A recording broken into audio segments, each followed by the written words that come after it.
السلام عليكم يا أخي. عليكم السلام. أنت متأخر دقيقتين معلش. والله الظاهر الرسالة ضعيف عندك، احترم نفسك. ايش بك انت؟ ايش بك؟ معلش ما أكلمك أنت، أكلم وجهك أحسه مو هاضمني، وأنا نفسي أسألك سؤال. وش دخل فيه انت؟ تسألني ولا تسأل وجهي؟ طيب ممكن أسألك سؤال؟ اسأل. في بقالة قريبة هنا؟ ايوه في بقال. فين يا ابن الحلال؟ فوق خلف الجبل هذا في بقال. خلف الجبل. تصدق قبل شوي سألت واحد قلت في بقالة قريبة، وصف لي على بقالة هناك بس إني حصلتها صغيرة.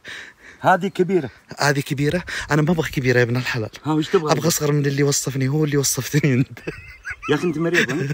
احترم نفسك. من اللي يحترم نفسك؟ أنت مريض أنت؟ أنت تستهبل على راسي. خلاص يا أخي شكرا. متقدم دقيقتين. قاعد تستهبل انت. ايش معي يا اخي قبل شوي كان عندك رسالة ضعيف وكنت متأخر. ايش دخل الارسال؟ الحين قوي الارسال عندك وصرت متقدم. اقول لك لا تستهبل.